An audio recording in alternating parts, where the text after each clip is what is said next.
वैसे मैं मरियम को दाद दूंगा, मैं आज उसे अप्रिशिएट करना चाहता हूं। तो आप ये जरा सुने कि मरियम क्या कहती है, सुने जरा। हसन हुसैन के पास आज जो भी है वो उनके वालिद से उनको नहीं आया। वो कहते हैं ना, ये पैसा कहाँ से आ गया कि बच्चे इतनी छोटी छोटी उम्रों में अमीर हो गए और अरबपति हो गए। तो मुनीब वो एक अरबपति दादा के पोते हैं,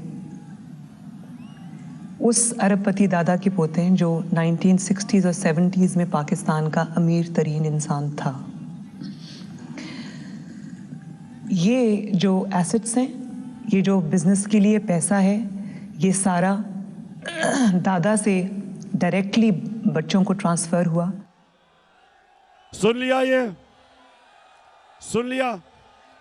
मरियम कहती है कि हमारा तो दादा इतना अमीर आदमी था कि हमारे पास तो ये पैसा दादे ने दे दिया।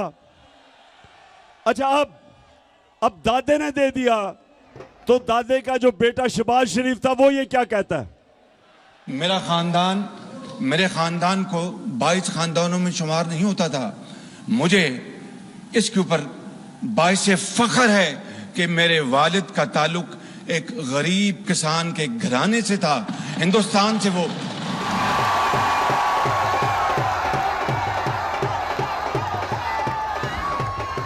वैसे मैं मरियम को दाद दूंगा, मैं आज उसे अप्रिशिएट करना चाहता हूं। सुने सुने क्यों कि इतना बड़ा झूठ बोलते हुए एक भी मुंह से लाइन इधर उधर नहीं हुई।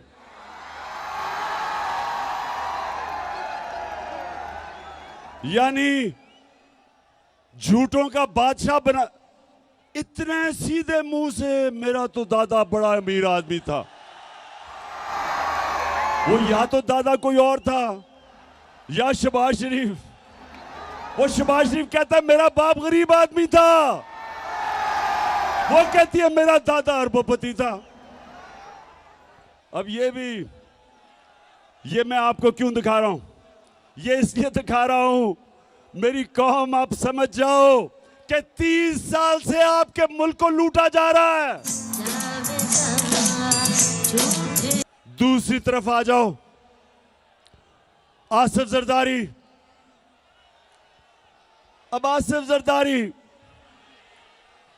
मुल्क की सबसे बड़ी बीमारी, हम सब जानते हैं। अब ये सुने, इसने $60 मिलियन जो होता है 13 अरब रुपया इसने स्विट्जरलैंड में रखा हुआ था। मुशर्रफ की हुकूमत ने जब पता चला तो मुशर्रफ की हुकूमत ने कानूनी कार्रवाई की और वो जो पैसा था वो कानूनी कार्रवाई के बाद वो पाकिस्तान को आना था। लेकिन जनरल मुशर्रफ ने इस मुल्क के ऊपर इतना बड़ा जुल्म किया कि इनको दोनों को एनआरओ दे दिया और माफ कर दिया, जबकि जनरल मुशर्रफ का पैसा ही नहीं था माफ करने के लिए। मेरी तरह के लोगों ने शोर मचाया कि कैसे आप माफ कर सकते हैं, पैसा तो कौम का था। तो 13 अरब रुपया इनका माफ हुआ।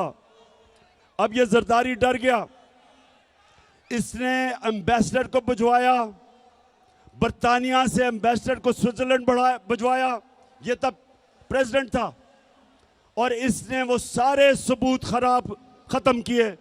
जरा ये देखें, ये स्विट्जरलैंड में ये इंतहाई खुफिया और पुरस्कार ड्रामा जनेवा में उस वक्त मंजर-ए-आम पर आया जब पीर को सुबह 9 बजे वाजिद शमसुल हसन और नैब के सीनियर एहलकार दानिश्वर मलिक जनेवा में पाकिस्तानी हाई कमीशन की सिफारती कार में प्रोसिक्यूटर जनरल के दफ्तर पहुंचे।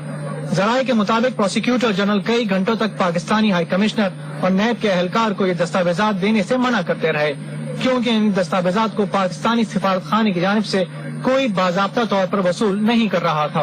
एनआरओ के बाद ये केस बंद कर दिए गए थे, मगर अब एनआरओ के खात्मे के बाद इस बात के मजबूत शवाहिद थे कि स्विस केस दोबारा खुल सकते हैं और ये शवाहिद पाकिस्तान की आला शख्सियत के खिलाफ इस्तेमाल हो सकते हैं। इत्तलाआत के मुताबिक जेनेवा में हुकूमत पाकिस्तान के साबिक वकील जैक पी से मुकदमात के असल सबूत वापस मांगे गए, जिस पर वकील ने यह कहकर सबूत वापस करने से इनकार कर दिया कि पाकिस्तान की एक आला शख्सियत इन मुकदमात में मुल्जिम है।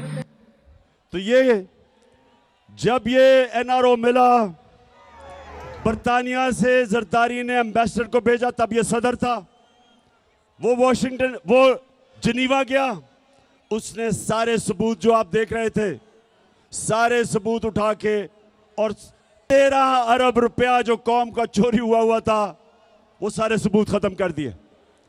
तो ये जो 2 घर हैं, ये जो 30 साल से लूट रहे हैं, इनको दोनों को मुल्क पर मुसल्लत किया गया।